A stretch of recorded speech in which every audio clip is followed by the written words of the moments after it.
PodcastOne presents the Steve Austin Show Classics. Chavo Guerrero Jr. is my guest today here at the house. We're about to talk about Glow, wrestling, and a lot of other things, just shooting the breeze. I know you've been on Chris Jericho's podcast extensively. You guys have covered a lot of ground. So Let's try to cover some different material and shoot the breeze. Obviously, I don't think you guys have talked about Glow. Not really, no, man. We kind of talked about right before we started doing the second season. We weren't even knowing if we were picked up yet. So we just kind of shot the shit a little bit. And, but we had to start talking about, the Guerreros and how crazy my dad was and stuff. But hold on, let's get a cheers on this. We got some Broken Skull IPA right here that I've been hearing so much about. And well, see, it was interesting when you came by or just walked in the front door. You said, "Man," he goes, "I want to try your beer. I was going to bring some," and I said, "Man, you don't like no IPA." Oh man, I like it all, but I'm Mexican. We like it all. We just like I do the Fit Finley. When I first met Fit Finley, I go, "Hey man, what kind of beer do you like?" He goes, "Cold." That's all he said. Him and Dave Taylor go cold. I said, but did it take you a while to make the swing? Because man, like basically, here, cheers. Cheers, yeah, man. And then an unsolicited response as far as your take on the beer. Oh yeah, man. It's not, sometimes it hits you in the face. Some of those IPAs, man, it's like drinking a pine tree sometimes. And you're like, wow, this is good. You could throw this down easy. What's the alcohol content on these? 6.7. Oh yeah, that's good. So you can. And I can use a low on this because I don't like real bitter. I like that kind of hits mid palate. I don't like anything too up front or too far back. So it hits mid palate. That's good. That's great. When we came up with this beer, that's Gunner Brewing Company, myself and the owner Rob Crocs all sat there at the table, and we had 12 or 15 beers that we both liked, and I kind of just described each one and how they hit, and we weeded them out, and then he came up with this formula, man, and I went up there after, we brewed the beer. I went back 25, 30 days later and took a test beer, and I was like, I figured this process was going to take a long time because can we talk about your pending project? Because you're about to come up with a beer. I got a beer coming out called Guerrero Golden Ale. And that's the working name right there, right? So, and it's like a blonde ale, but it's also called a golden ale. And the reason I went that way real quick is with IPAs and all that stuff, you start limiting your market, and much more than I do on this, but you start limiting your market, and they see something like the IPA market is only like 5%. So you have all these companies trying to vie for that 5% now, as opposed to a lighter beer that everybody drinks is more like a 75%. So I don't know. Dude, you do the numbers. I mean, Bud Light's the number one selling beer, probably in the world, but for definitely in the United States. I think over Coors Light. The Coors Light is number 3. I think Miller Lite's number 2, but Bud Light is number 1 by a landfall. Wow. So, to your point. A lot of Mexicans and over here, we're taking over, man. Drinking Bud Light, man. But you know what? I think Modelo was ahead of Corona and Tecate. Really? But I would think that Corona was on top. But I'm a Corona Light guy. If I'm drinking light beers, then I can just if I'm at the river, I'm throwing down Coors Lights like crazy. You know what I mean? But that's your go-to flavor? Yeah. Come on, man. I've been a Coors Light since I was in high school, man, for sure. Dude, I drink a ton of them. That's Coors Light. You throw them down, man. But if I'm going to drink if I want to drink 20 beers, I'm drinking Coors Lights. If I want to drink 8 beers, I'm drinking Corona Lights. If I want to drink 1 or 2 beers, I do an IPA or something to that effect. The thing about these are 22-ounce bombers. So, I mean, it's almost 2 beers, and it's 6, 7, I don't know. You were around. You're a little bit younger than me. You're 47? 47, yep. So, do you remember when the ice beers came out? Mm-hmm.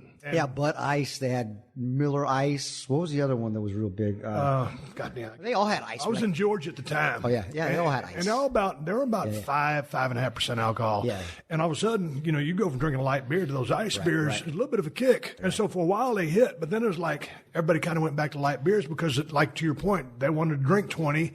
And be able to kind of still function. I don't want to say drive. Sure. We've been there and did that probably a few times going up and down the road. That was not me. Throwing beer bottles out the side of the road and hitting the signs. That was not me. Actually, I grew up traveling with my dad and some of the guys back then.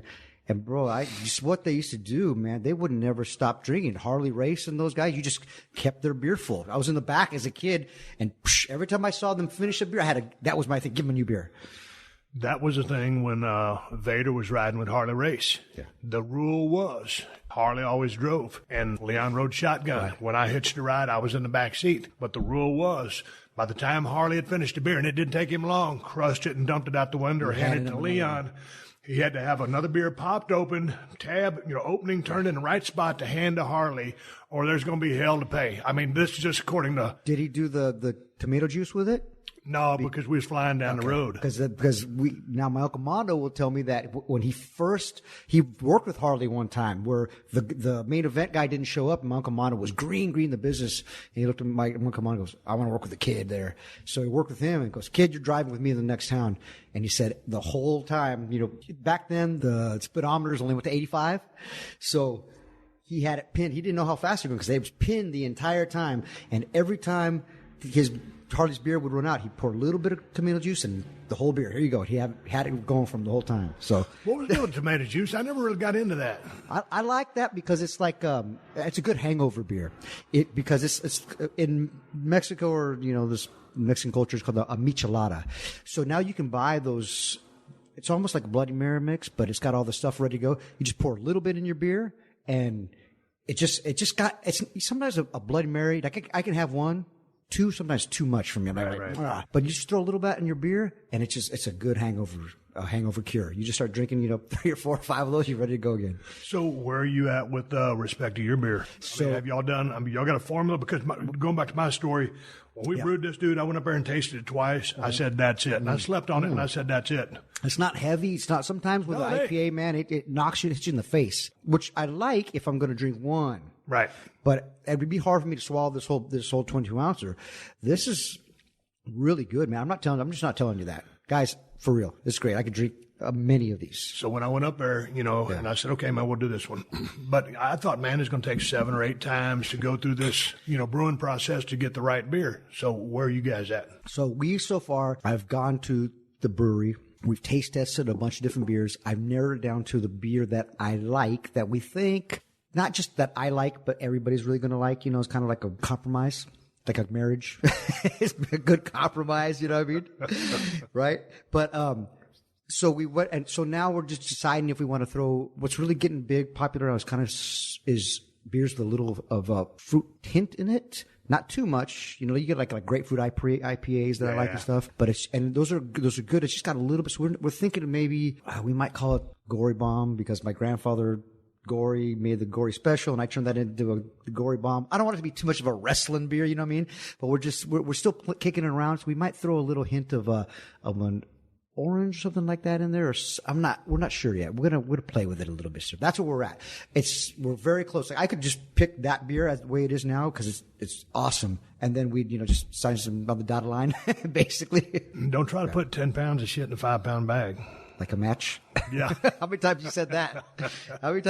It's going on more and more and more as we continue to watch the business evolve. Hey, man, you were talking about Gory, and we were walking down the sidewalk to get these beers out of the crib. Dude, what kind of pressure was it coming from just, y'all, the Guerrero family is one of the most famous wrestling families in the history of the business. Was there any pressure on you? Because I know that you would wrestle Eddie, like during intermission, a lot of shows way back in the day. And Eddie actually went to college. Did you go to college? Because I'm asking you, how did you know that this was what you wanted to do? Everybody else is doing it in your family. So the first part of the question, yeah, there was some pressure for sure. As a kid, no, we had a wrestling ring in the backyard. I grew up with my grandfather's promotion. We've sold tickets, sold popcorn, sold 8x10s, set up the ring, traveled. To us, it was fun. This was what we did. It was great. There was, me and Eddie loved wrestling. We loved it. That's all we had like I said, a wrestling ring in the backyard. We learned how to walk in a wrestling ring. Then the summer before my freshman year, me and Eddie must have been a junior, going to his junior year, maybe it was senior year. We traveled, my uncle Hector and my father were tag team for Dusty at Florida Championship Wrestling, FCW. So we traveled for the entire summer we spent with those guys. And man, when I tell you, we loved wrestling before. After spending, they took us on the road. They took us to the bars. They did everything. We really loved wrestling after that. We were like, wow, this is exactly what we want to do. Eddie lost his virginity on that trip. Man, it was, every little town back in the day, we'd go like Monday would be Tampa, Tuesday would be Orlando, whatever. I'm getting the dates wrong, but Wednesday, the days wrong. Wednesday was West Palm Beach, they do, TV somewhere. Then we do Miami, we do somewhere else. So So, he and I would travel everywhere. We'd have our little rats in every little city, And I had my little 12-year-old, 14-year-old rats and like meeting them. Hey, how you doing? And, I'd make out with one in every little place. I was like, wow, this is what it's like. And then, we'd go in the bars, man. We'd travel in this place. And if I had to pull over to take a piss, Mike Davis would look at me and say, nah, we don't do that. Piss in the water bottle, the Gatorade bottle, kid. They'd never stop to eat afterwards. Because we had 300-mile drive back. So we'd stop at the 7-Eleven or the gas station and we'd get beef jerky and a hot dog and a bunch of beer and we'd get the Gatorades and just start driving, man. We fell in love with it, man. It was pretty awesome. And one time, so Kendall Windham was there too. So Kendall was Eddie was maybe 16. Kendall was 17, but Kendall was 6'5" already. He was a big kid, so he could buy beer. So when my dad and my Uncle Hector would go do a shot for Bill Watts, they fly to Houston. This is when we were there, and they'd leave us there for a day or two. So me and Eddie were like, "What are we gonna do?" We're like, all right, well, let's call Kendall up. So we'd call Kendall would come over and go buy us a beer.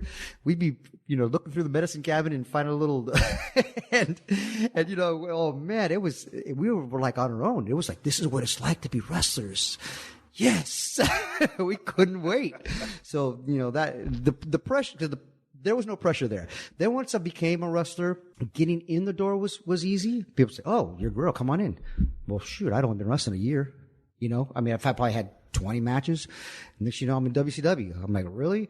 And then they're comparing me to Eddie, who they're comparing to my father, who they're comparing to my grandfather, and it's tough. That's really tough. But it was like I learned on the job, and it was a lot of sink or swim for sure. And you're getting beat up a lot, and you get beat up so much that you get tired of being beat up, and then you start fighting back. And so my teachers was Benoit, Eddie, Malenko, Finley, Regal. Then we had the next. Jeez, that's like a who's who of people that can train you. Then we had, those guys would beat me up every single night. Then we'd have the next generation that was like, we'd have like the Arns and the Hennings and those guys, like the Rudes and those guys. Then we'd go the Arns and the Flairs and stuff. And then after that, we'd still have other guys like Dickie Slater and those guys. All those guys. I was working with these guys, like 4 generations of people. Colonel Parker was there and telling us all the old stories. And there was, I had Booker T, and all the locker room was incredible back then. We just missed you. You had just taken off, right? I think when I first started there, you hadn't hit it hot. You weren't. I think you were still the ringmaster. Yeah. Or maybe you were just killing it in ECW. One of the two. And, man, what a time to be. I was just talking to Booker T about this the other day. What a time to be wrestling. So anyways, we get wrestling, and first I'd have to pay for a lot of my dad's mistakes from a lot of the guys that, they wronged. He'd get me in the ring, and they'd be like, certain guys like Scott Hall, I love him to death, but he lit me up real good. And that boy's got some hard chops, and he's known for that. Man, he chopped me so hard. He literally, like, not just welts in my chest, but cut my chest with his hand. And afterwards I was pissed. My Uncle Hector looked at me and goes, "Yeah, welcome to the business, son." Because we do that every night. And I was like, wow, I didn't know it hurt so much. But then after that, man, you get your butt kicked enough, and you're like, well, then nothing hurts anymore. But so then you're third generation. Mm-hmm. Third generation on both sides. My grandmother met my grandfather because she went to see her brother wrestle, and then saw my grandfather and fell in love with him. And all of his brothers were wrestlers, and his brothers' kids and his kids were wrestlers. So on both sides of the family, there's 25 wrestlers in the family. That's crazy. Yeah. This seems to be my observation, that a lot of second generation guys, or third generation, there's not as many second generation guys, in most cases, just seem to absorb the business or have a better understanding of it, or they're more natural to it because they've been around it so much, and they've just been observing it if they haven't been in the ring, but just being around it and understanding the dynamics of it. I see that for sure. Now, there's a lot of second and third generation wrestlers that are out of jobs that never made it. Correct. You see a lot of those guys. Me and Fit Finley, I use Fit Finley a lot as a example because he's a third generation wrestler. Dude, he takes the business. You and I take it serious. Yeah. I would venture to say he's probably more serious. And then, dude, I'm about as hardcore as you can get, but he's definitely serious about the business. It's way of life. We talked about it a lot, man. It's real to us. It's not just the work. It's you in the ring. It's real. I remember my dad when I was a kid telling me, "God, I feel the pain, man. When he was kicking my leg, I feel that pain." And I'd be the same way. I'd be in the back after selling my leg in a match, and I'm still limping. And they're going, "Why are you limping?" I'm like, "Oh, I'm okay. Never mind. I'll keep selling it." So me and Finley were talking, and Dave was like, "Sometimes there's things that I know in the business, and I don't know how I know them. I just know them." And there's a reason that when I went to Lucha Underground, so you didn't know that I'm a producer on Lucha Underground. Yeah. So when I went there, and they didn't really know wrestling, and all of a sudden I'm telling the camera guys how to film this. Now, this is all from watching WWE and watching Vince and Kevin Dunn and all those guys do their stuff. And I was a very quick learner by watching. I was telling the camera guys how to film this, the director how to direct it, the seamstress how to sew the costumes, the tights, so that, you can't have a spike on the knee because you're gonna kill somebody, and then the ring is set up wrong. Your all these different things. Your mats are wrong. You only have 4-foot mats. And the set designer was going, "Well, that's all we have for a budget." I'm like, "Look, I get it. That's all we have for a budget, but we're flying over those, and you could have cracked somebody's head open real fast." The show producer, Eric Van Wagenen, who Yes. walks by me and goes, "What's up, Chavo?" And I said, "Look, our mats are too small." He's like, "Why?" And I explained to him. He goes, "Okay, order mats now." It was like right there, because he understood that these guys they're gonna kill themselves. And before an indie show, when they got nobody to sue, it's fine. But when you got Mark Burnett to sue, they're gonna come after. You're listening to another classic episode of The Steve Austin Show, only on PodcastOne. That's the thing I liked about working with Eric Van Wagenen on Tough Enough. Dude, we'd have a little conversation. He loves you. And it was just, we went out and did it. There wasn't no script, wasn't no paper, just we talked about it, and then they started filming it. Right. He acclimated to the business very quickly, and he has a love for it and an appreciation for it and respect for it. So, like, when you say, "Hey, man, we need this," there's no hesitation. And, let's go get the other mats so these guys don't kill themselves. Period. Dude, you guys doing some crazy-ass shit over there. I mean, some of that high-flying stuff, I know some of it's camera angles, but, yeah, to a degree, yeah. But some of that stuff that the guys were jumping off of is very spectacular. Our first season. So when I came on, nobody really knew what we were, not that we were doing, but we all had an idea of what we wanted to do. And what the final product came out, I just say the stars aligned, because that product, it changed the game a little bit. We did our own thing. WWE is the Coca-Cola of wrestling. If anybody else comes out and makes another cola, you're just an RC cola. You're a knockoff. That's all you are. And we've seen it time and time again. Everybody trying to copy them, right? And they're doing something right because everybody's trying to copy them. So then we come in, and Mark Burnett is notorious for saying, "Hey, I would rather fail being original than succeed being the same." So that's what he did. And when we came in, we were still filming the first season, I saw the first episode. I got to saw like a preview of it. I was blown away. Just the way that the angles are, they come in with the shots of the helicopter coming into the city, and they come into a scene, and then it morphs into the ring. I was like, wow, I've never seen this before. Usually it's the production trying to keep up with the wrestlers. But this time it was the wrestlers having to keep up with production. And I pulled the wrestlers aside and said, "Guys, come here. We need to step up our game, because this is a new product. You've never seen this before." So then I got guys like Pentagon, Phoenix, Prince Puma, now Willie Mack, and Mil Muertes, Ricky Banderas, Drago, all these guys that have never, the world has, Mexico's seen them, but the world's never seen these guys. So, and I'm pulling these guys have been on TV sometimes for 10 years over there. I'm pulling them aside and go, "Look, this is all Vince stuff. Look at that camera right there. This is your money maker. Look at your face. If you're looking side to side, that camera's chasing you. You can't stop, and make sure that camera focuses on your face." They're like, "Oh, Chavo, they never told us this before." I said, "No one's told you this before?" And they said, "No." And I said, "Okay, just now grab a hold. I don't care if it's taking too long. You just stop and wait and sit on it. I don't care if they're quiet." Now, our believers they're always constantly going. But I don't care if they're quiet. Just wait, stop. And they're like, "Nobody's told us this before." And I said, "Well, this is how you do it. This is what I've learned. This is how I was taught." And I was taught by the best in the business. So it's worked for a long time. They went out and did it, and look what they are doing now. like you were talking about Pentagon and Phoenix before. Those guys how great are those guys? Oh, those guys are awesome. It's one of my favorite gimmicks as well. So when you were at WCW, you were paying attention to the camera setups, and when you got to WWE, you were really paying attention to stuff. Dude, a lot of people don't get that because I didn't. I was there to work, and I didn't give a shit where the cameras were. I just worked, and I was just worried about me. You were a little bit of level ahead of me, though, on that curve. Yes and no, man. You know what? This is an art form. Wrestling is an art form. I tell people that all the time. They think we just go in there and wrestle. It's an art form to learn this business.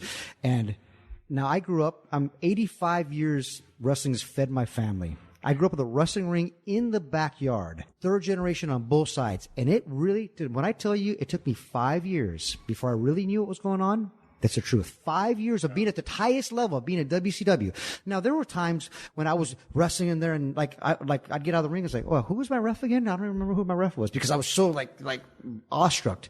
But there was one time I was in the ring and I remember hitting, the guy was on the turnbuckle and I hit him, boom, and I heard this roar like, ah, and I went, wait a minute, what was that? And I stopped and I hit him again, boom, and I went, oh, that's what they're talking about. The crowd, learn how to work these people. I was like, that's what they're talking about. I didn't know. I was like, oh, there it is. But after that, it took me another 5 years. So I'm talking 10 years in this business until, and I tell, and this is not just because we're on this episode. It took me 10 years in the business till I had Ric Flair and I had you telling me, hey, going out of your way to go, hey, excellent match. It took me a long time. One time it was the Survivor Series. Me and Rey Mysterio went and tore it down like me and Ray do. And as I came back, you pulled me aside and you put your hand out. You said, excellent match. And I said, well, now I've made it. But when Ric Flair was telling me, Chavito, hey, great match, kid. I was like, all right, now we've arrived. And then you even been even better than that, you know? But you agree, I agree with you because that 5 year mark is kind of a, it's Absolutely. there, but it's between the 5 and 10 and it's an average of 10 before I think, guys have flipped back and forth, babyface to heel baby or whatever. But that 10 year mark is kind of, dude, at 10 years, you should know your shit inside and out. You're still going to always have more to learn. You never stop learning. If you are piss poor at 10 years, if you're piss poor at 10 years, you're probably not cut out for this business. Yeah. But if you are, you should be outstanding by that point. And Macho Man's a classic example of that because I don't know how long he worked. Shoot. What territory he worked before he got to USWA, but he was a Macho Man down there. But was he? Okay. When Vince picked him up, I mean, he'd already been in the ring damn near 10 years, and boy, all of a sudden he gets on WWF TV or New York TV with Vince and blows up because he knew how to work like a bastard. But that's how the business is. It's changed because you didn't make it to WWE, WWF until you were 10 or 15 years in. You didn't even make it there. You were at the pinnacle of your career. Now, and nothing, I'm not talking nothing, but just saying that sometimes because I respect those guys and I'm always, like I said before with you in the other room, that I'm for the wrestlers, man. I'm always for the wrestlers. I want these guys to just thrive and I want these guys to be taken care of, from all the stuff that we've gone through. But it almost seems like you start your career there now, and then you go somewhere else. You start in there like, you go down to NXT or you get trained, you're a bodybuilder or a football player or whatever you are, and then you get trained for a couple of years, and then you make it to the big time, and you stay there for a couple of years, and then you leave. It almost seems like that's the way it's happening. So there's something, we're missing a step. And thank God that that indie wrestling, there was a lot of times that these guys, I'll say Ricochet, Prince Puma, who, when I got him in Lucha Underground, I was like, how come he hasn't been picked up before? And they're like, oh, well, they passed on him. I'm like, what? Are you kidding me? Willie Mack, Brian Cage, all these guys. I'm like, what do you mean they passed on these guys? I'm like, but when you're up there, you always think, well, they got rid of this guy, but they kept this guy? Like, how did that happen? I was always a huge fan of A-Train, Prince Albert, Baldo. When they let him go and he went to New Japan, I was like, oh yeah, okay, there's a 320-pounder who can work, who doesn't mind putting people over and doing business, and yeah, we'll go and let him go. And I was like, well, how could you let this guy go? That guy's golden. Like that's who you build your company around. But it's interesting, when I watch Lucha Underground and watch WWE, man, I love WWE. Absolutely. But, just because they have, 2 live shows, 5 hours of programming right there, tough. 3 hours Raw, 2 hours SmackDown, dude, they need talent. And, a lot of their people have, that are, making their in-ring debuts, or not a lot of them, but a few of them. They're not ready yet. 2, 3, and 4 years, or even sooner than that. And dude, when you get your number called, it's like, when I got called up from USWA and went to WCW, and I'm working with beautiful Bob Eaton, one of my favorites of all time. And so underrated and underappreciated. If you don't know anything about Bob Eaton, you don't know shit about wrestling. That's right. I couldn't lace his boots, so I took a TV title off of him. So, what I say, hey, man, I don't think I should beat Bob Eaton, because I'm not good enough. So what are these kids supposed to say? Yeah. They're giving you a push, so you take that opportunity. You take what you got, because you don't green is green, so you got to do what you got to do. Absolutely. But when you watch that Lucha Underground stuff, like that Mil Muertes, I don't know how long he's been, but man, I love that guy's work. He's aggressive, mean.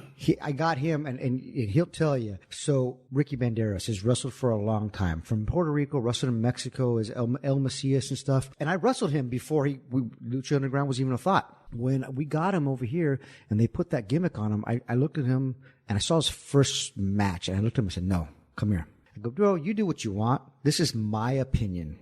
But you are, and I always bring up Taker and Kane, because I go, you're a monster. You're not real. You can't kill you. Your name is Mil Muertes. You're man of 1,000 deaths. They can't kill you.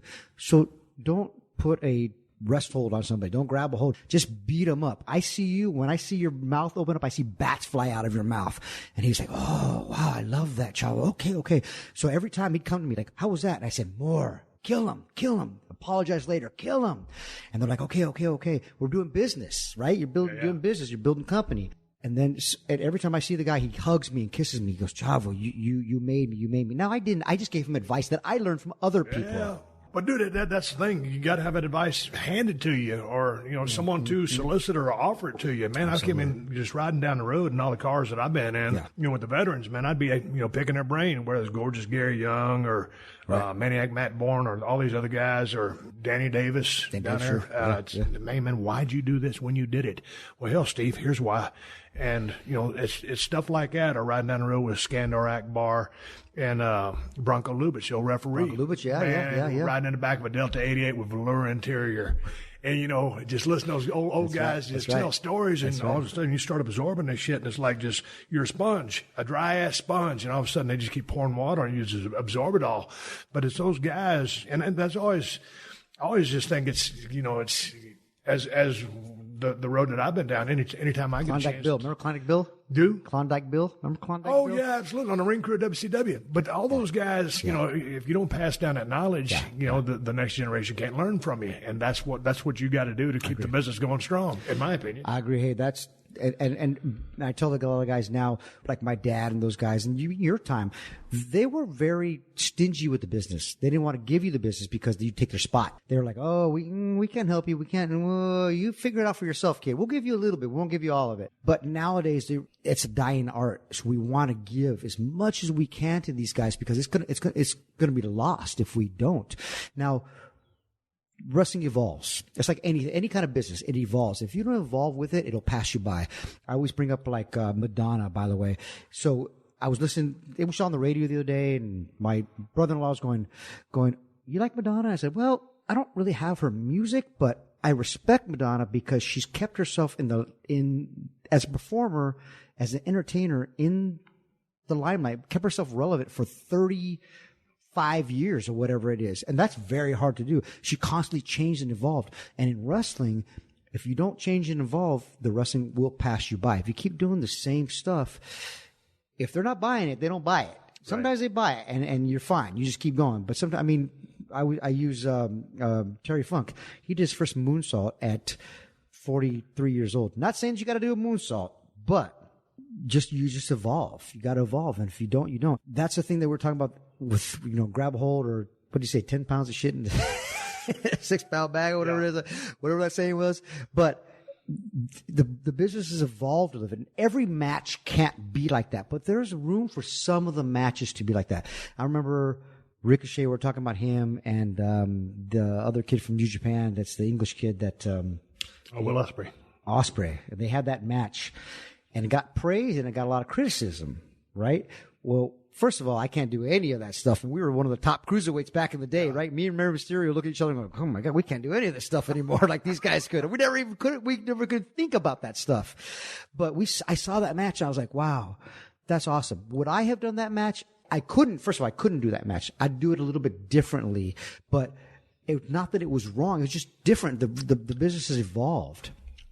But it was their interpretation and their skill set that they put out there. It was incredible. So Jeff Farmer, who used to be the NWO Sting, Jeff Farmer, Cobra, he was like in WCW. I remember he was great, real cool guy, great guy. But when I first got to WCW, he pulled me aside and he says, the first time Eddie and Chris Benoit worked in WCW, the locker room had never seen that. So they did about an 8-minute match. They got done and everybody was like, they walked through and everybody was like, well, did you guys rehearse that for like 3 months or what? I'm like, no, we just went out and called it. What do you mean you called it? Well, we know each other pretty well. We just sit there like, I never done it. And Terry Taylor kicks the door down and goes, that's how you work, guys. That's how you do it. And they said the business changed, right? When that happened, literally when I got to WCW and all the cruiserweights were doing stuff, I remember seeing Kane do a Hurricanrana or a head scissors, and I was like, okay, well, now this business has definitely changed for sure, Not that he's doing those all the time, but I saw him do one with a big guy. I don't know if it was Midian or somebody, somebody like that, and he did one. I was like, wow, it's changed. You're listening to another classic episode of The Steve Austin Show, only on PodcastOne.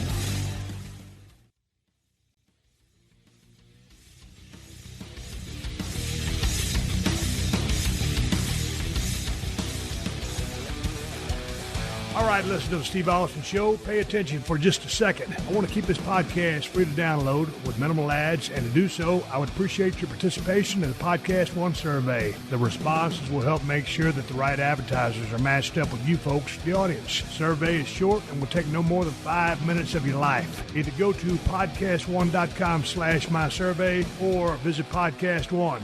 That's podcastone.com and click on the survey banner. This survey will go a long way in making the Steve Austin Show even better, and that's the bottom line because I said so. One more thing. Thank you. All right, before we get to more of my conversation with Chavo Guerrero Jr., let me ask you, is your home an ADT home? Because mine is, and yours should be too. Get ADT and help protect against break-ins, fire, and carbon monoxide. For a limited time, take advantage of ADT's lowest rates starting at just $28.99 a month from the most trusted name in home security. Plus, ADT is the first security company to help keep you safe at home and when you're on the go with their ADT Go app, which features a family locator, safe driving reports, and even includes a SOS button with 24/7 emergency response. The best part is that you get ADT Go with the purchase of any security system. Just go to ADT.com/podcast to take advantage of ADT's lowest rate. 36-month monitoring contract required. Early termination and installation fees apply. Excludes taxes and fees. Applies to traditional services only. Certain markets excluded. Licenses available at ADT.com. This is the Steve Austin Show. Hey, man, tell me about the rings you grew up with back when you was a kid. Hard, man. The ring we had in the backyard was when I was a kid, it was 40 years old. So I don't know how old it is now. I mean, well. But was it just like with a 16-footer, 18-footer? No, it was probably a 20-footer. The one at the Olympic Auditorium used to be a 24-footer. Are you kidding me? No kidding. If you look at it, back at the Olympic Auditorium here, when my dad first started, that's why we're here in California, because my dad first started wrestling for Mike LaBelle at the WWA, I believe it was called. It was like NWA Hollywood, basically. It was like Freddie Blassie and John Tolos and very, very young Roddy Piper and Victor Rivera. I could go on and on. But that was a 24-footer back and forth. They said they'd get so blown up going back and forth. And they said, gosh, dang, are you kidding me? Like, really? Our rings, we had a few different rings. So my grandfather had like 3 different rings. He had the portable 16-footer. And then he had the one in the backyard was like a 20-footer. That's about, pretty standard, 18, 20 That's foot. what WWE's using. We use 18 foot in WCW. Yeah, 18 and then 20. Yeah, right. That's kind of the standard in it because you can transport it, but you can work in it actually. You know, 16 footers are too small sometimes. If you know tag a 16 footer, forget it. You just can't even. Dude, the thing about the 16 footers, let me jump in here. We used to work those tent shows when I first went to WWE. Yeah. Back in 95 and 96, and I was working with Aldo Montoya, PJ Polaco, whatever gimmick he was working at the time. And man, the thing about the 16 footers was they're so small. You got to really work hard to blow up in a 16 footer. You got to really be out of shape to blow out in a 16 footer because you send somebody into a reversal, you already have the damn ropes. Step or two, yeah. And so it's just, plus they're not like a trampoline because I hate when people compare a ring to a trampoline, but they just got that just set. The whole square. The sweet spot. The sweet spot. Sweet spot. The whole ring is a sweet spot. Because in an 18-footer and a 20-footer, you damn sure want to find a sweet spot. But in a 16-footer, the whole thing is. Yeah. So those things were just a blast to work in. Plus, the acoustics, I don't know, but between the iron, the wood, and everything, just. Those tent shows in like the Hamptons and all those. Remember those places? Cape Cod. But yeah, man. I remember that's a good story. We were in wrestling in Mexico somewhere. I think it was Tijuana, and it was me, Edge, and Randy Orton against Rey Mysterio and DX, who was Shawn and Hunter. So we wrestled in there. Me and Ray had the big angle. So what was cool is that Hunter comes to me and goes, "Hey, do you mind if we all put our finish on you and beat you?" I'm like, "No." I'm like, "Wait a minute, it took 3 of you guys maybe?" "Yeah, absolutely, great." But nobody told me that it was a 16-footer. So when I got in the ring, I was like, okay, first of all, I'm in the ring with Triple H, and I don't care where you're at. You're like, okay, all right, gotta bring my game up a little bit here, right? And I'm looking around and like something's off in the ring. And I see guys get in the ring doing stuff, and I'm like, what's off? Why is this? I'm looking around the crowd. I'm like, what is different about this? And then I got in the ring, and somebody shot me off, and I hit the rope, and all of a sudden, I ate an elbow really hard because as soon as I turned around, the elbow was there. Boom! And I went, oh, it's a small ring. That's what's different about this thing. I said, okay. Then I adjusted it, but I kind of was like, no one told me, and I was like, it just sometimes you see something right in your face, and sometimes you don't see it, and I just didn't see it, and I was like, oh, that's what it is. But that was a good. Dude, I can only imagine working in a 24-footer because when you're adding 4 feet to the WWE size ring, can you imagine that? No, I can't. Grab a hold. Grab a hold. With me? No, I'm serious. It was a 24-footer, man. This ring was massive. 4 feet on each side. That's 8 feet. And you're running 8 more feet over a 10 to 25 minute period, and back then, you're doing that time. They didn't have 18 matches in the show. Man, and then the apron was bigger too, so you look at that ring. That ring's in a lot of movies too, because they always film a bunch of stuff all over the Olympic Auditorium. You always see that Richmond 95171, that sign in the background. And you see that ring's in a lot of movies, like Bad News Bears movies.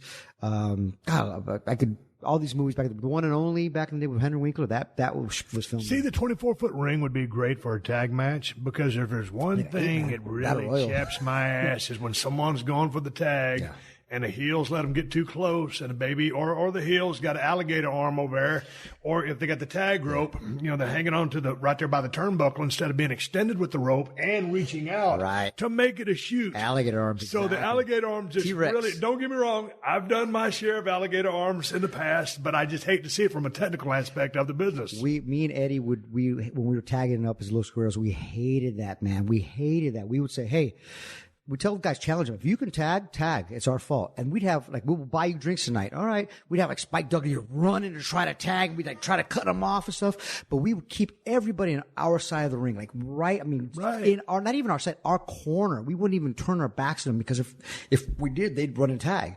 We'd just challenge them. If you can tag, man, it's our fault. So it was real in a sense like that, But that's smart to do that because, the business will work, but, it's like... it's a work, but it's not a work. People, but you got it. But the bottom line, dude, you got to feel. If and you'll tell me, you'll know this. If you don't believe it, they don't believe it. Exactly. When you were doing when you were Stone Cold in the heyday and you against, Vince and all that stuff that you're doing back in the day, you looking in the eye, you believed it. You wanted to kick his ass. It came off that way. We could see it. It was, and I'm the same way. When I get in the ring, I believe I'm looking at you. I'm like, all right, I'm going to kick your ass. Let's do this. Because I always equate, and I use this example a lot when I'm teaching younger guys. I say, when you're in a bar fight, like, we've both been in a million bar fights, and all of a sudden you look at somebody, and if I'm looking around his side and he looks away, I go, oh, I got him. As soon as he looks away or looks down, I go, I got him, and I'll turn it up. But when I look at him and he goes, yeah, come on, I go,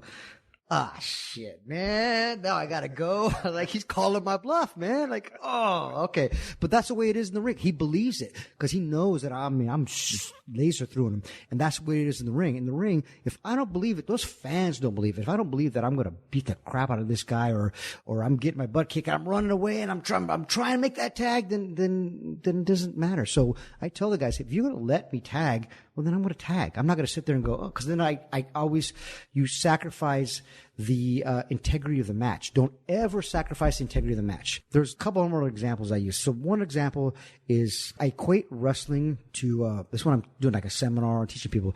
It's like magic. It's like Chris Angel. We all know magic's an illusion. Just like wrestling, it's entertainment. But just because magic's an illusion, as soon as Chris Angel starts floating, you go, whoa, he's floating. How's he doing that? Whoa, what's going on? How's he doing that? But when you see the string, you go, oh, okay, change the channel. He's insulting my intelligence now. So I tell the wrestlers, don't ever let him see the string. Don't ever let him see that wrestling punch. Don't ever let him see, a hold put on wrong, because then they see the string. Or can't make the tag, because then they see that string and then they change the channel. Because the biggest form of flattery is they want to lose themselves in your match. They want to suspension of belief, suspend their belief. So they want to, but if you don't let them, then they can't. So as soon as they're like, unless they're, 5 years or 10 years old, but even that, I mean, when I was a kid at the Lickbelt Auditorium, I'd ask my dad, hey, how come when they shoot you to the rope, you don't stop? He goes, what do you mean? I go, well, shoot me the rope. We're in the ring. I'm 10 years old. He shoots me in and I kind of stop. And he shot me and he went for it. And I slowed down and I go, how come you don't do that? And he goes, well, it's wrestling. We don't do that. And I went, okay. But I'm 10 years old thinking that. A 25-year-old man's going to think, come on, let's not insult their intelligence. Let's not sacrifice that integrity of that match. So take pride in your job. All you young guys, take pride in your business. Take pride in your work, and make them question whether this is a work or not. That's where you get them. Hey, man, you're 47. You've been in the business, 22 years? Probably. Probably more than that. I don't even know anymore. What's the worst you've been hurt in the ring? Well, I'm just getting over a bicep tear right here. Look at this. Boom. My arm's not straightening like yours all of a sudden. What happened? WrestleMania weekend, we're all in New Orleans, and we had a Lucha Underground versus Impact Wrestling, TNA Impact. I was agenting the show, for Lucha Underground, and I came in there, and then they say, hey, can you wrestle? Yeah, sure. Sure enough, some guy jumped out. I'm trying to protect him, and it just popped off. Just a fluke, just popped off. So, worst injury. Okay, so, we've all been injured a lot. Broken eye orbits, and I tore this one in 2003, this bicep. The worst injury was when I got knocked out in the ring. Billy Kidman did a shooting star press in the ring, Fresno, California, landed right on my head, and he almost killed me because my brain was bleeding. I woke up in the hospital. My wife's next to me, and she's like, I'm like, why are you here? And she's like, well, you had brain bleeding, and they were going to cut your head open if it didn't stop to relieve the pressure. So that was probably the worst. I didn't work for about 4 months. I kind of had to learn how to rewrite and stuff a little bit, but it is what it is. What'd Billy say to you? He felt really bad, but what was really cool is that he was still married to Tori Wilson at the time. So I was like, well, okay, you try to kill me, so I'm going to go hit on your girlfriend on your wife for a while. I go, what's he going to say? You almost killed me. You going to kill me again? Whatever happened to that guy? Good looking guy, good worker. I know he's producing for a while. Kidman is, he's the timekeeper. He took over Briscoe's job. Okay. Yeah, Jerry Briscoe. He's the in WWE. Yes, he's the main timekeeper in WWE. Yeah, he's gorilla position all the time, man. He's got a good little spot over there. Yeah, good guy, good worker. He was awesome, man. He was a lot of fun. We broke in together, How do you feel as far as a pain level goes? Like, man, I talked to Tommy Rogers before he died. Yeah, Tommy, what a great wrestler. Man, dude, those guys were on fire. Yeah. Fantastics. I was talking to him, and I said, Steve. He said, Steve. He goes, on a 10 out of 10, I'm a 10. And so I was like, dude, are you that bad off? And he was telling about eating perks. I mean, he wasn't. Oh, wow. He wasn't on just taking them for the hell of it because he was hooked on them. Sure. He was taking them for a shoot because that's how much pain he was in. So like right now, as I sit here before you doing this podcast, everybody thinks I'm just beat to shreds. Yeah. And I am. But I don't, on a 1 to 10, I'm not even a 1 on a daily basis. Yeah, every now and then you have those shitty days, but man, few and far between. Yeah. So how about you with all the shit you did? I actually feel good, man. What saved us is that we're not 6'8", 300 pounds. Your bones and your ligaments, mine and yours, big shows, they're all the same strength. They're just bone and ligaments. I don't have 300 pounds pounding all that all the time. So we were able to get away from it pretty good. Everybody in the family was, look back here and there, knees here and there, but for the most part, we're all okay, and I'm one of those guys that I took care of my body. I really iced all the time. I did the, I went from the, you were ahead of your time. Yeah, I did the Dallas. Nobody was doing well, DDP. I did the DDP school of self-help.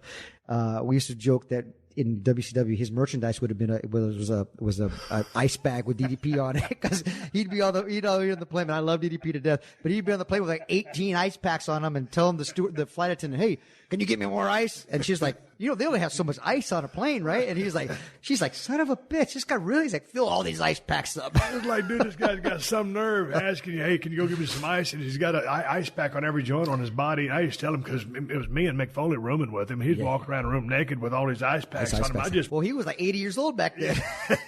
he'd lie and say he was 45, but he was like 80. I'd have a bunch of beer. I'd have a bunch of ice from a beer, but all the damn ice would be in baggies on his damn joint. So I just put a beer on his arm and then go get it when I needed it. Exactly. Right. So you feel pretty good. I feel good, man. I'm thank God, man. I'm still, I don't wake up in pain. Now there's like you said, there's days for sure, but it is what it is. And, age has a lot to do with it too. You don't heal as fast. Like this bicep's taking a lot longer. Well, what are you doing with your workouts now? I mean, because you're staying active, you look good. I mean, you're obviously still in the gym. So I just started working out again. I was on the margarita diet. The margarita diet. We were talking about Brubisco Ranch margaritas. No, I was training hard, and right before I got hurt, I was probably the best I ever looked, man. I was jacked. I was veiny. I felt awesome. And then you got hurt, and so I started sitting on the couch for a little bit, and I like to eat, so we're eating, hanging out. So I just kind of started training again, probably the last 2 weeks, so I feel good, I mean, when I go in the ring, I'm gonna go in the gym, I train hard. I train smart though. I don't train real heavy. I just get in there, I kill it. I'm in there for about 45 minutes to an hour and I get out. And I'm there about 5 days a week. Just boom, I hit it. You send a body part every 5 days or what? I play off how I feel. Sometimes I'll do a back and buys. If I only got a little time, I'll just hit shoulders real quick. It just depends. I'm one of those guys that's lucky that I don't have to do a lot of legs, because they just grow faster. You're probably the same way, right? Yeah. They grow a lot faster than the rest of my body. So I'm kind of like, that takes a whole body part that I don't have to do all the time, So, I'm a chest and shoulders guy, and then I'll do arms one day. And then, if I get real, enthusiastic, I'll throw some abs in there, but back for sure, So what are you doing with your rep range?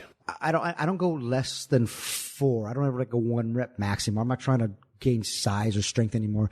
I'm usually I superset everything. I try to get a 10 rep range. If I can hit more, then I'll hit more. But I'm usually about 10.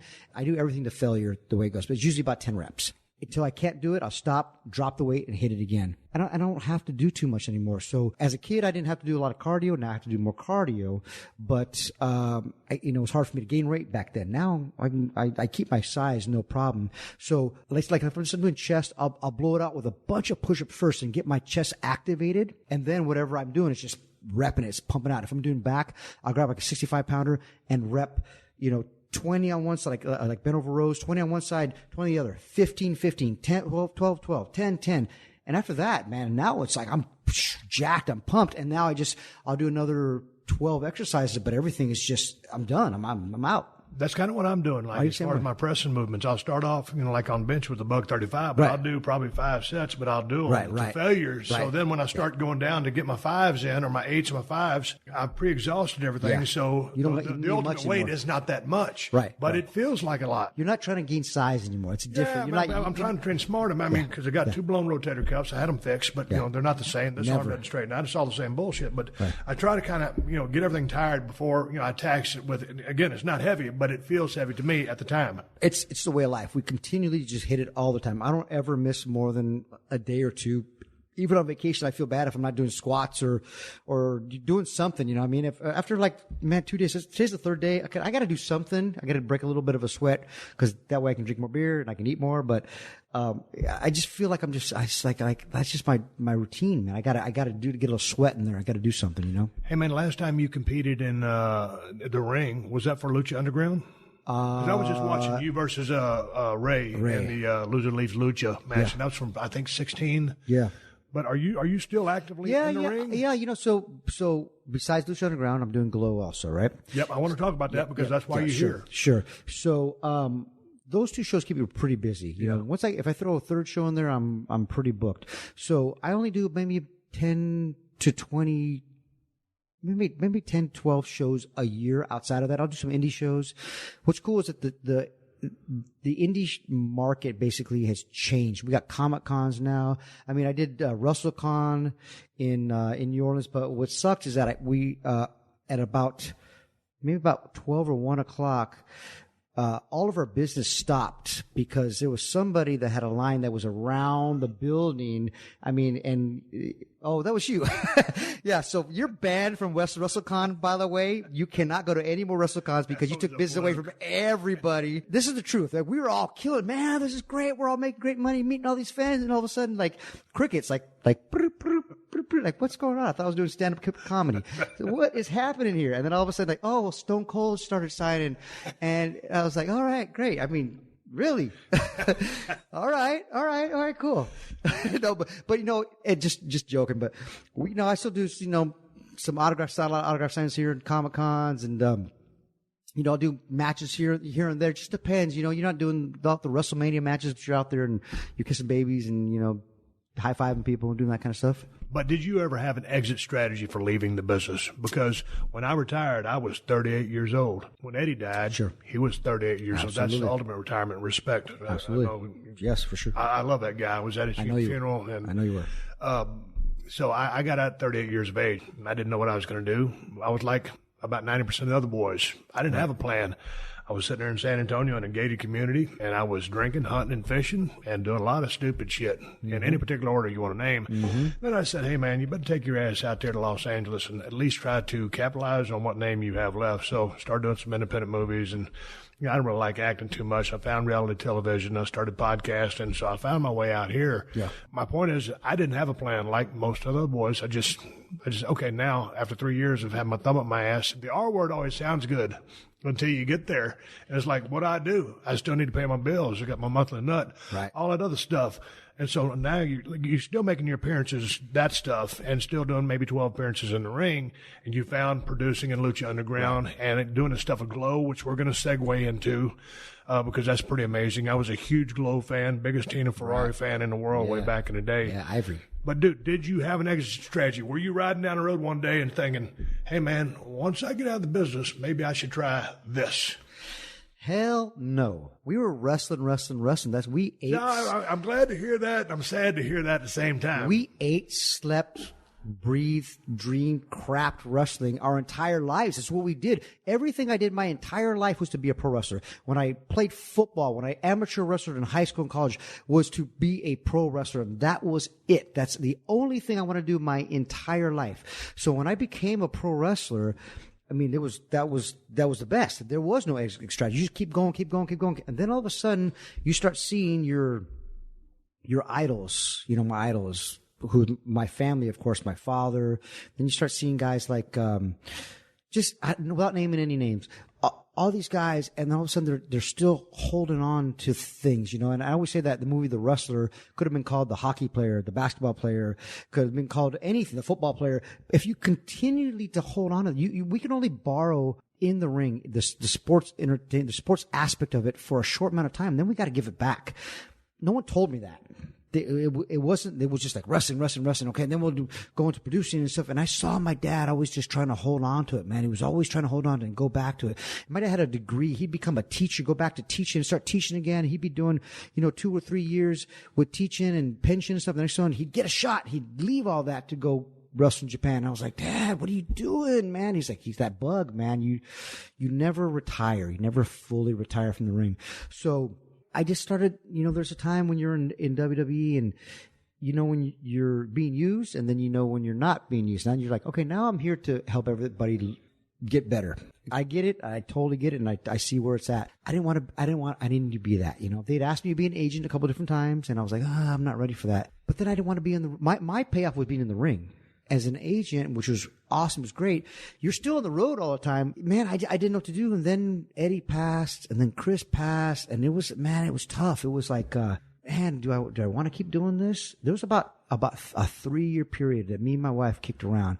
Thank God she was on my side for sure, because she was always going, you know, if you need to leave, you leave. You do what you got to do. Now, man, I got college funds to put together. I got mortgages. I got retirement, all this stuff. I'm like, you can't just leave. Finally, one time, I came home and I looked at her and said, hey, I quit. And she said, you what? I said, yeah, I quit. When did you quit? I quit last night. And she's like, okay, all right, let's do this. So I kind of sat, you know, kicked around for about 6 months. Where were you? WWE. Okay. I was in WWE, and I finally, you want to know the whole story? Yeah. Here's the whole story. So I do already a little disgruntled there, you know, and everybody But thinks. we all get disgruntled. We all should think we should, you know, we should be getting more than we should be doing. Okay, I'm better than this guy. Okay, whatever. I get it. It's what one man sees in you up there. You know, if Vince sees you up there, then doing something, that's what you're doing. You got to convince one guy, right? So we're there, and they have like one of the other shows, the Saturday shows, whatever it was, and I got to put over Yoshitatsu. No offense, he's a great guy, great. I enjoy him very much. But I go to Johnny Ace, who's head of talent relations at the time, and I said, hey, why am I doing this? Finally, I start questioning things. Now, it's a little late. I should have started questioning a couple of years before. Now I'm questioning. And he's like, well, man, you know, well, Chavo, you know, this show's really big in Japan. And I'm like, oh, really? That's where you're doing that? So are we a Japanese company now? Or are we a world company? That's what I asked him. And he said, well, I get what you're saying. I get what you're talking. And I said, look, man, I don't agree with this at all. And I think this is wrong. I was already at my breaking point. Yeah. So he goes, well, you know, this is just the direction we want to go with. And I said, okay, I get it. I will do this, but I'd like my release, please. Kind of took him off guard. He was like, what? And I said, look, I'm done. I see where I'm going. I see where this is at. I probably should have done this a bit earlier. Okay, whatever. He's like, well, I got to talk to Vince about this. Okay. So I went over, did my job, put Yoshi over, went home that day. I get a call from John. He says, well, you know, Vince is still kicking it around a little bit. And I'm like, all right, well, is he going to let me go? He's not going to let me go. One of the two, you know. So I'm waiting there. And he's like, all right, don't come to TV this week. So I'm sitting home. All right, we can still pay me. All right. So then I get a call from Johnny the next week and says, hey, Vince has agreed, but there's conditions. I said, what do you mean conditions? Before everybody get your release, you're still paid for 3 months, and then you can go do what you want, right? Well, that wasn't with me. It was like, okay, anytime you got to work with anybody else, you need to let us know. And I was like, all right, that's fair. I just needed to go. And man, I felt like a weight was lifted off my shoulders. It sucked because, man, you don't know what you're going to do. But at the same time, it's like, okay, weight's lifted off for a second. Let me chill out at home. Thank God WWE is really cool. We're giving you 3 months to contemplate it a little bit and, you know, get your feet back on your ground. So I kind of sat there for a little bit and I didn't do anything. And 6 months went by and I was like, all right, well, I still got some bills to pay and stuff. All right. You know, I didn't make stone cold money. So I was like, you know, I did well, but I you know, I wasn't millions and millions in the bank when everybody thinks you're on TV, you're all rich, you know. Yeah. So I just sat there and I was like, all right, well, let me go back to work a little bit and started doing a couple indie things. Got a shot with Jeff Jarrett and did some things in India called Rinka King, which led to TNA. I went to TNA for a year and left there after a year. And then I didn't know what I was going to do. I kind of left wrestling for a minute. I want to thank Chavo Guerrero Jr. for coming down the road to 317 Gimmick Street and shooting the breeze with me and drinking Broken Skull IPA in the process. Good time seeing you. Thank you for joining us for another classic episode of The Steve Austin Show. Please leave a rating and review on Apple Podcasts and tell your friends. For more Steve Austin Show, go to PodcastOne.com. That's PodcastOne.com. Hold on to your jingle bells. Pluto TV has all your holiday favorites for free, Enjoy our season's greetings category with 9 holiday channels, including holiday movie favorites by Lifetime, Festive Fireplace, Holiday Lights, and Hallmark movies and more. Download the Pluto TV app on all your favorite devices and start streaming holiday favorites on live channels and on demand. With thousands of free movies and TV shows, Pluto TV is your home for the holidays. Pluto TV. Stream now, pay never. I'm Walter Masterson. And I'm Maximilian Clark. And we're basically journalists. No, we're not. Well, we do travel across America and interview people. Yeah, using God to solve murders, and it's proven communication. Tell me everything about that. But we also dress up like extremists and sneak into their protests. I care about children. That is why I pay my court-mandated child support. Well, that's undercover journalism. Okay, and that time we pretended to be Trump's legal team during the indictment? Trump loves America. He considers us all family. That's why he's always asking us for money. Okay, so we are not journalists. We're TikTok comedians asking questions real journalists are too smart to ask. But we also talk to real experts and scientists and smart people and stuff. And make fun of them.